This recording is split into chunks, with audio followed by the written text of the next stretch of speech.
1 cup গুঁড়া দুধ দিয়ে 12 কাপ মিষ্টি দই তৈরি করে নেওয়া যাবে, তাও আবার মাত্র 20 থেকে 25 মিনিট সময়ের মধ্যে। আসসালামু আলাইকুম everyone, welcome to Afsara's mini kitchen.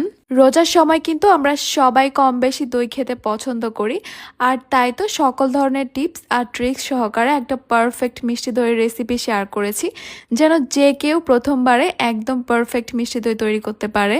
আমার মনে হয় আপনারা যদি একবার এইভাবে মিষ্টি দই তৈরি করা শিখে যান, তাহলে আর কখনো কোনোভাবেই দই বানানোর ট্রাই করতে হবে না, আর দোকান থেকেও কখনো মিষ্টি দই কিনে খেতে হবে না। দইয়ের বীজ হিসাবে আমি এখানে হাফ কাপ টক দই নিয়েছি।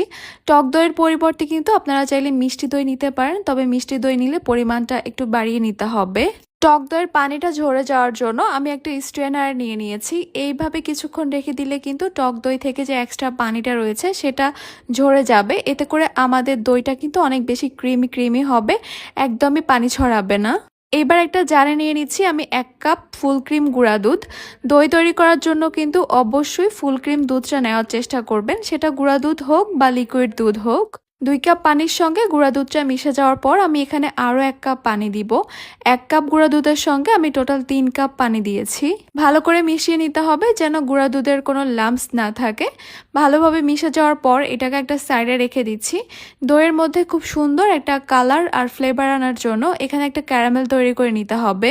একটা প্যানে নিয়ে নিচ্ছি আমি হাফ কাপ চিনি। চিনিটা আমি একবারেই দিয়ে দিয়েছি, পরে যেন আর কোনো চিনি না দিতে হয়, এই চিনিতেই যেন দইটা মিষ্টি হয়ে যায়। আমি এখানে একটা নন স্টিকের প্যান নিয়েছি, তাই এখানে কোনো রকমের পানি আর দিলাম না।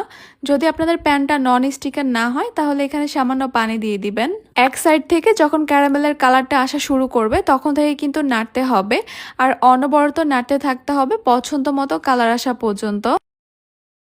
দইয়ের জন্য কিন্তু এই ক্যারামেলের কালারটা এখনই ঠিক আছে, এর চেয়ে আর কিন্তু বেশি কালার করব না।